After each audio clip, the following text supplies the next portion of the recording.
नमस्कार, आप देख रहे हैं न्यूज वन इंडिया। मैं हूं आपके साथ दीपिका ओझा। स्वागत है आपका यूपी की ललकार में। चुनावी बिसात बच चुकी है। यूपी उपचुनाव की 9 सीटों पर तारीखों का ऐलान चुनाव आयोग की ओर से कर दिया गया, यानी उपचुनाव की रणभेरी बच गई है। 13 नवंबर को यूपी की 9 सीटों पर उपचुनाव का ऐलान कर दिया गया है। गौरतलब है कि इन सीटों पर दलों के हाल का स्टेटस समझें तो ये है कि 5 सीटों पर बीजेपी और सहयोगी दलों का कब्जा है, तो वहीं 4 सीटों पर कब्जा समाजवादी पार्टी का है। ऐसे में अब उपचुनाव की इस रणभेरी में किसकी जीत होती है और किसकी हार होती है, ये तो बात की बात है, लेकिन फिलहाल 27 करण इससे बड़ा सवाल ये उठेगा कि किसका मंगल होगा उपचुनाव के जरिए, और सीधा संदेश 27 के लिए होगा।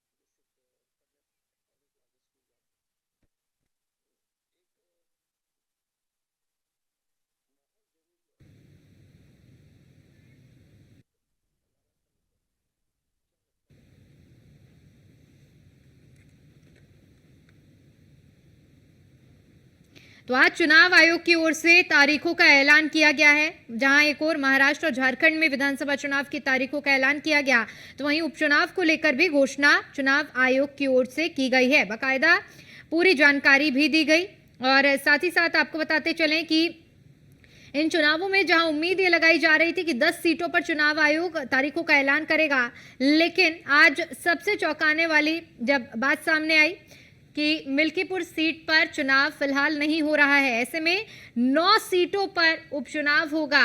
इधर बीएसपी ने भी साफ कर दिया है कि उपचुनाव में बीएसपी अकेले लड़ेगी।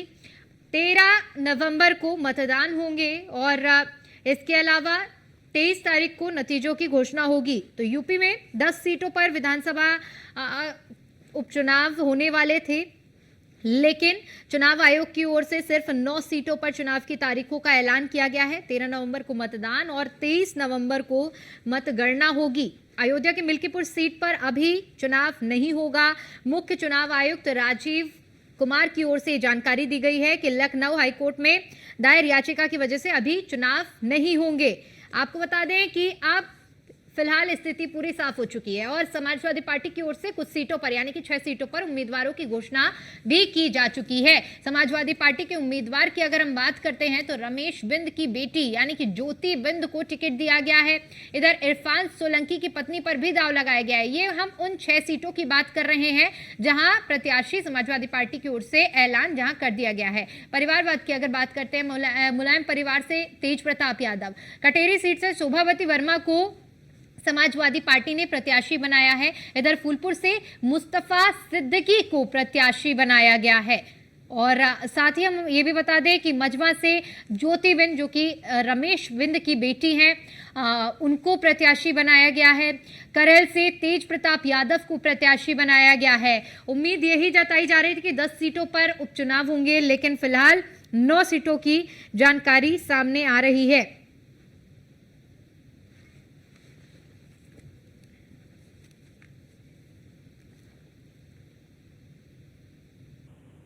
और चलिए अब इसी मुद्दे पर करेंगे चर्चा करने के लिए हमारे साथ मेहमानों का एक खास पैनल जुड़ा हुआ है, जिनसे मैं आपका परिचय करा देती हूं। रत्नेश मिश्रा जी हमारे साथ जुड़े हुए हैं, नेता हैं बीजेपी से। डीपी यादव जी हमारे साथ जुड़े हुए हैं, नेता हैं समाजवादी पार्टी से। मनीष गुप्ता हमारे साथ जुड़े हुए हैं, पॉलिटिकल एक्सपर्ट हैं। सबसे पहले चर्चा की शुरुआत कर लेते हैं मनीष जी आपके साथ, और आपसे समझना चाहूंगी, चूंकि देखिए जिस तरह से 10 सीटों पर उपचुनाव के लिए लगातार चुनाव आयोग की इस प्रेस कॉन्फ्रेंस का इंतजार था, लेकिन आज जब घोषणा हुई है, 9 सीटों पर उपचुनाव की घोषणा हो गई है। अब इस घोषणा के बाद चूंकि समाजवादी पार्टी की ओर से पहले ही 6 सीटों पर प्रत्याशियों की घोषणा कर दी गई है और उसमें मिल्कीपुर सीट का भी नाम शामिल था, आप किस तरह से देख रहे हैं अब इस उपचुनाव के रण को? आप देखिए, इस चुनाव में एक बड़ी बात यह है कि गठबंधन की चिंता किए बिना अखिलेश यादव जी ने अपने प्रत्याशियों की घोषणा कर दी। यूं तो इस बात की सावधानी जरूर बरती होगी कि कांग्रेस को क्या देना है, लेकिन फिर भी जिस तरीके से अपनी जो काम की सीटें हैं उन पर उन्होंने सीटों की घोषणा करके एक तरीके से कांग्रेस को सबक सिखा दिया है, गच्चा दे दिया है और ये एहसास करा दिया है कि भाई देखो, अब जो आपने हमारे साथ हरियाणा में किया, मध्य प्रदेश में किया, वैसा ही हम आपके साथ कर रहे हैं। हम ये जानते हैं कि इन चुनावों से ना केंद्र सरकार की सेहत पर कोई फर्क पड़ने वाला है, ना योगी सरकार की सेहत पर फर्क पड़ने वाला है। ऐसे में फिर फर्क क्या?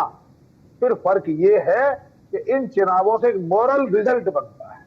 तो ऐसे में समाजवादी पार्टी के, क्योंकि पहले लोकसभा में बढ़िया प्रदर्शन की वजह से इनके हौसले बुलंद हैं, ऐसे में कहीं ना कहीं कांग्रेस के लिए ये दोहरी मार होगी। एक तरफ तो स्थिति खराब होना, हरियाणा का चुनाव हारना, ऊपर से उत्तर प्रदेश में सीटें कम मिलना, और जी। उसके बाद भी मुश्किल सीटें मिलना। मुश्किल सीट मिलने का मतलब है कांग्रेस की स्थिति कमजोर होना। और जिस तरीके से दिल्ली में अरविंद केजरीवाल ने मना किया कि हम कांग्रेस के साथ गठबंधन नहीं करेंगे, स्थिति लगभग कांग्रेस के लिए विषम होती जा रही है। जो माइलेज हाल में ही राहुल गांधी जी ने लिया था, एलओपी बनकर लगातार दौरा करके भारत जोड़ो यात्रा करके, वो कहीं ना कहीं अब घटता हुआ नजर आ। अब अगले जो चुनाव होंगे, इस चुनाव के साथ साथ झारखंड और महाराष्ट्र के चुनाव होने हैं, वो कांग्रेस का असली टेस्ट होंगे। पर फिलहाल कांग्रेस अपने नाजुक दौर से बाहर आके एक बार फिर फंस गई सी लगती है, क्योंकि ये चुनाव ये तय करेंगे कि आने वाले समय में इन्हें कितनी सीटें बांटेंगे। जिस तरीके से महाराष्ट्र में इनसे ज्यादा सीटों की उम्मीद की जा रही है, वहां ऐसा लगता है कि अगर कांग्रेस ने यहां भी कंप्रोमाइज कर लिया, यहां भी सेक्रीफाइस कर लिया, तो ऐसे कैसे वो राष्ट्रीय पार्टी के नाम पर अपने दम पर कम से कम 100-150 सीटें जीत पाएगी, क्योंकि अभी पिछली बार 100 सीटें भी पूरी नहीं कर पाई है। वही दूसरी ओर भाजपा के लिए बड़ी चुनौती है। भाजपा के लिए बड़ी चुनौती इस तरीके से है कि जिस तरीके से समाजवादी पार्टी ने जाति के आंकड़ों को रखते हुए पिछड़ों को, दलित को, मुसलमानों को टिकट दिया है, कहीं ना कहीं वो जातीय आंकड़ों में बीजेपी को भारी पड़ती हुई नजर आ रही है। क्योंकि जिस तरीके से उन्होंने पिछड़ों को जोड़ दिया, यादवों के साथ यादव और मुस्लिम तो वोट है ही उनके पास अपने पक्के, और पिछड़ों और दलितों को जोड़ने की जो कोशिश वो कर रहे हैं, तो ऐसे में वो भाजपा के लिए एक मुश्किल भरी दौड़ होगी जिसमें भाजपा को आगे निकलना ही होगा। यूं तो इस चुनावों के रिजल्ट से फर्क नहीं पड़ेगा, लेकिन एक मॉरल विक्ट्री होगी। जिस तरीके से एक चुनाव जीतने के बाद हरियाणा के, यूपी के लोकसभा चुनाव में बेहतर प्रदर्शन करने के बाद अखिलेश यादव का जो कॉन्फिडेंस बढ़ा है, जो उनकी बातचीत की धमक बढ़ी है, वो धमक क्या आगे बढ़ेगी, ये बड़ा प्रश्न है। ठीक है, अब अगली प्रतिक्रिया डीपी जी से ले लेते हैं, उसके बाद रत्नेश जी का रुख करेंगे। डीपी जी, चुनाव आयोग की ओर से ऐलान हो गया है 9 सीटों पर। हालांकि प्रत्याशियों की सूची तो आप लोगों ने पहले ही जारी कर दी। मिल्कीपुर सीट में अब उपचुनाव जो है वो फिलहाल के लिए टला हुआ है, कैसे देख रहे हैं? जी दीपिका जी, देखिए निश्चित रूप से जब से लोकसभा चुनाव संपन्न हुए हैं और ये जो 10 सीटें रिक्त हुई हैं, चाहे वो आप सीसामऊ की बात कर लीजिए, मिल्कीपुर की बात कर लीजिए, फूलपुर की बात कर लीजिए, या करहल सहित तमाम जो सीटें हैं 10 सीटें, हमने तैयारी पहले ही कर रखी है। और हम ये चाहते हैं कि जिस प्रकार से उत्तर प्रदेश की जनता ने 2024 के लोकसभा चुनाव में ये बता दिया है कि वो भारतीय जनता पार्टी की राजनीति से इत्तेफाक नहीं रखती है, क्योंकि भारतीय जनता पार्टी ने पिछले जो 7 सालों में उत्तर प्रदेश की जनता से जो वादा किया था उसको पूरा नहीं किया, या केंद्र सरकार जो 2014 से लगातार कहीं ना कहीं उत्तर प्रदेश की या पूरे देश की जनता के साथ छल करती आ रही है, निश्चित रूप से उत्तर प्रदेश की जनता ने उसको सबक सिखाया 2024 के लोकसभा चुनाव में।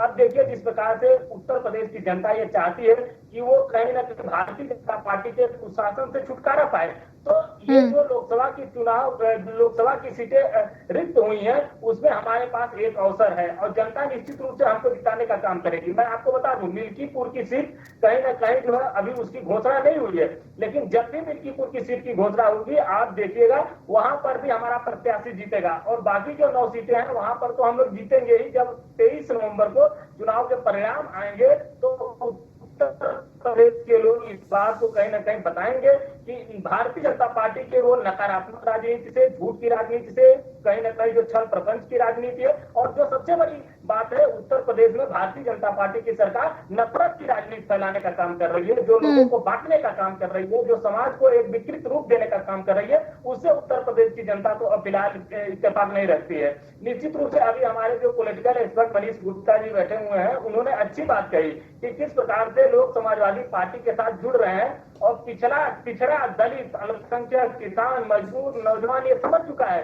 कि भारतीय जनता पार्टी उनका वोट तो लेना चाहती है, लेकिन जब पिछड़ों को हक देने की बात आती है, जब जातिगत जनगणना कराने की बात आती है, जब कहीं ना कहीं आरक्षण की बात आती है, तो भारतीय जनता पार्टी उनको ठगने का काम करती है, उनके साथ धोखाधड़ी करने का काम करती है। अच्छा, तो ये बताइए डीपी जी, क्या इन 10 सीटों पर, आप माफ कीजिएगा, आप चूंकि 9 हो गई हैं, तो आपने अभी जैसे जिक्र किया, क्या इसे अस्तित्व की लड़ाई मान लिया गया है?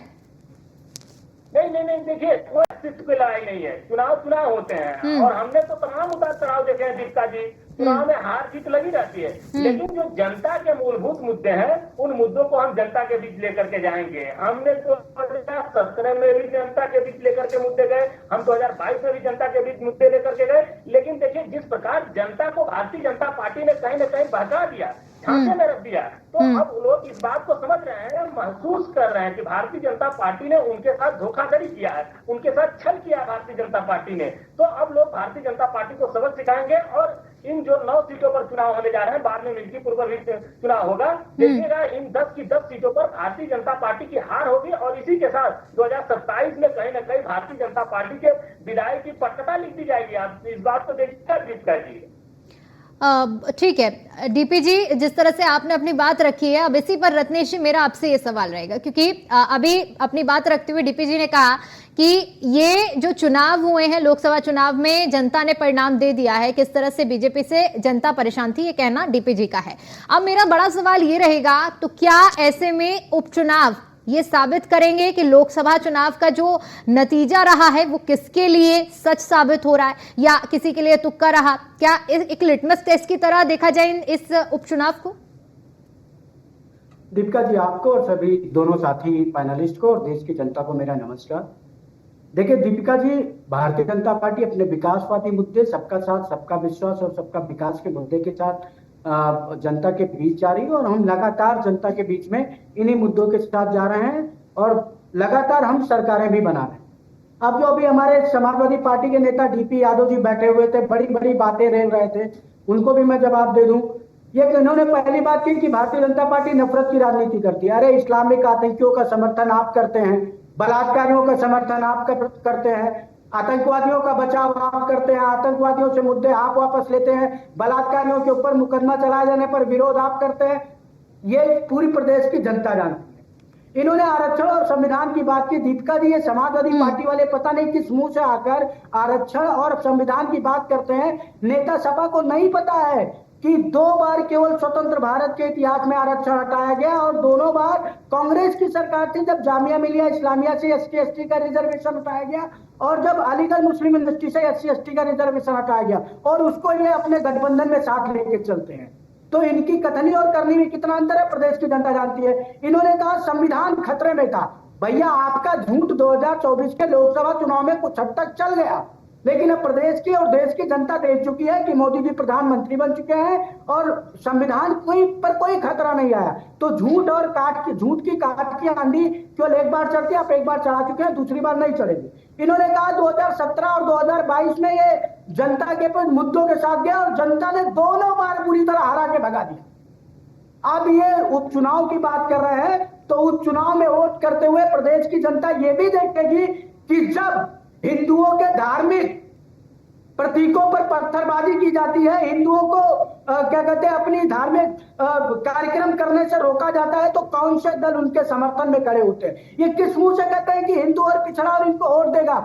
अरे ये लोग वही है जो पिछड़ों की बात करते हैं, दलित की बात करते हैं, अल्पसंख्यक की बात करते हैं और इनकी बात करके करके अपने घर का, खानदान का, चाचा का, दादा का, मामा का, फूफा का, मौसी का, सबका विकास करते हैं। अभी इनकी अपनी लिस्ट देखी होगी दीपिका जी। तेज प्रताप यादव कौन है? अखिलेश यादव के चाचा के दादा के नाती है।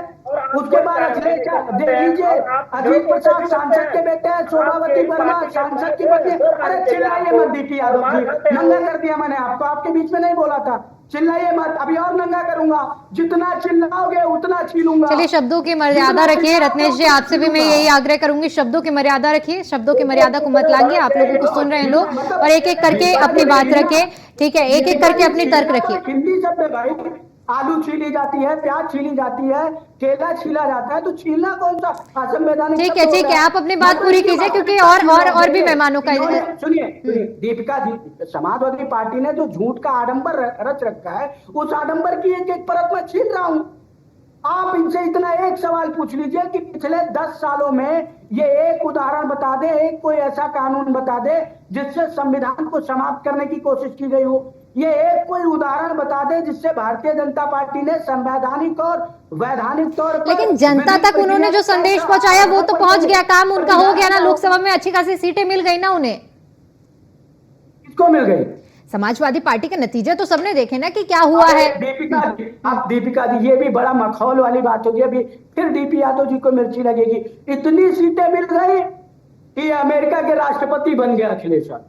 अरे भाई, ना आपका प्रधानमंत्री बना, ना आपका प्रदेश में मुख्यमंत्री बना, ना आपका नेता प्रतिपक्ष बना, क्या मिला आपके पास? कुछ नहीं है आपके पास। इवन आपके पास लोकसभा में इतनी भी सीटें नहीं है कि आप नेता प्रतिपक्ष के भी पद के लिए दावा कर सके। उसके लिए भी आपको 25 सीटों पर गठबंधन करना पड़ेगा। अगर नेता प्रतिपक्ष भी बना है आपको तो क्या मिल गया? प्रदेश की जनता ये 33 सीटों पर ना तो आपका प्रधानमंत्री बनता है, और सबसे बड़ी बात, अखिलेश यादव के पास 37 सीटें हैं, भारतीय जनता पार्टी के पास अकेले 240 सीटें हैं। ये कौन सा गणित समाजवादी पार्टी के लोग पढ़ के चले आए? हाँ, एक चीज बढ़ा है, इनके इस्लामिक आतंकियों का मनोबल बढ़ा है। हिंदुओं के खिलाफ इनकी चंद ज्यादा सीटें आने से हमले बढ़े हैं, हिंदुओं की हत्याएं बढ़ी हैं। इसको प्रदेश की जनता देख रही है। मैं एक बात और कहूंगा दीपिका जी, अभी गोपाल मिश्रा की बहराइच में हत्या कर दी गई। अखिलेश यादव ने एक बार भी नहीं कहा कि अब्दुल हमीद को दंड दिया जाए। अखिलेश यादव ने एक बार भी नहीं कहा कि सरफराज को चलिए दंड ठीक दिया है, जाए। ठीक है, अखिलेश ठीक है। यादव ने एक मनीष बार भी जी, नहीं कहा रत्नेश कि जी कह रहे हैं कि जनता सब देख रही है, एक बार हो जाता है, लेकिन इस बार जनता कड़ा जवाब देगी, क्या कहेंगे? ठीक है रत्नेश जी, रत्नेश जी अब दूसरों की बात सुन लीजिए। मनीष जी, क्या ब्राह्मण की हत्या पर चलिए ठीक है, चुप रत्नेश रहेंगे? जी दोबारा लौटूंगी आपके पास, दूसरे मेहमान में इंतजार कर रहे हैं। मनीष जी, आप तक आवाज पहुंच पा रही है? आपका ऑडियो शायद म्यूट है, आप प्लीज अनम्यूट करिए अपने ऑडियो को।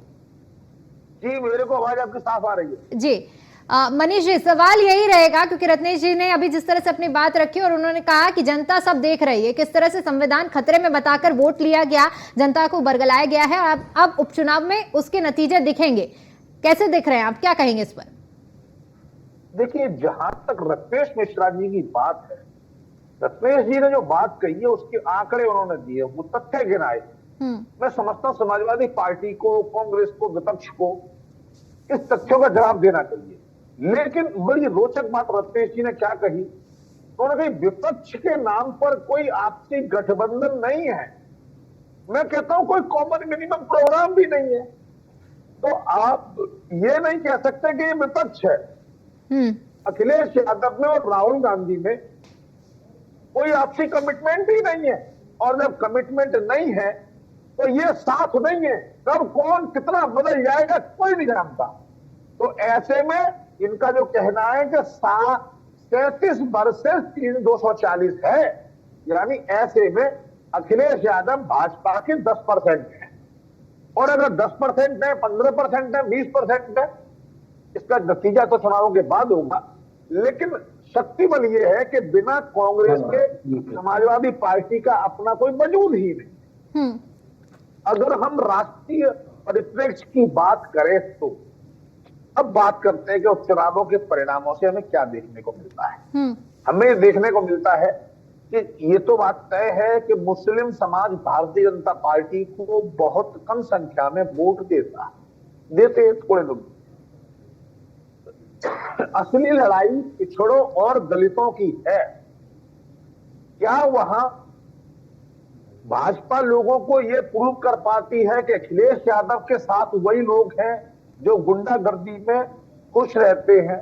जिस तरीके से अभी रत्नेश जी ने कहा कि बहराइच के मामले में एक बार भी फहीम है या अब्दुल हमीद है या जो भी लोग हत्यारे हैं, जिन्होंने पहले उसको पीटा, उसके नाखून खींचे, उसके बाद उसे शरीर से सटा कर कट्टे से गोलियां मार दी, और एक बार भी अखिलेश यादव की अंतरात्मा नहीं जागी। एक बार भी उन्हें कहना चाहिए कि जो दोषियों से दंड मिले अरे इतना कहने में क्या जा रहा था भाई, इतना घोर तो काम मुलायम सिंह यादव ने भी नहीं किया था कि आप जो हत्यारा है, जिसने हत्या की है, जिसने शरीर पर गोलियां दागी है, उस आदमी के खिलाफ आप नाम लिए बगैर भी नहीं कह पा रहे दोषियों को दंड मिले। ठीक है आपका डीपी जी, अगर ऐसा रवैया रहेगा तो कैसे जनता भरोसा करेगी? बिल्कुल जनता हमारे ऊपर मैं भरोसा यही कह रहा हूं ना। करेगी। रत्नेश जी बड़ी बड़ी बातें कर रहे इतनी आ गई है ना। लेकिन कैसे, आखिर कैसे, अगर आप दूसरों के दर्द में शामिल नहीं होंगे तो कैसे आप पर जनता भरोसा करेगी? चैनल पर तो मैं कह रहा हूँ वो पोलराइजेशन होगा, हिंदुओं में समझ आ रहा है कि अखिलेश यादव के होने का साथ होने का मतलब है जो है अपने आप पर आक्रमणकारी अल्पसंख्यकों के साथ होना। तो ये एक बड़ा परिवर्तन। और अगर चुनावों के बीच में और जो जेपीसी है, ज्वाइंट पार्लियामेंट्री कमेटी है, जो वक्फ बोर्ड पर काम कर रही है, अगर उसने कोई फैसला ले लिया चुनावों का परिलक्ष्य मोनिका जी, दीपिका जी, चलिए ठीक है, आरोप प्रत्यारोप का दौर तो लगातार जारी रहेगा, लेकिन माफी चाहूंगी क्योंकि समय का अभाव, इसलिए चर्चा को यहीं समाप्त करना पड़ेगा। आप सभी मेहमानों को बहुत बहुत शुक्रिया हमारे साथ इस चर्चा में जुड़ने के लिए और अपना कीमती समय हमें देने के लिए।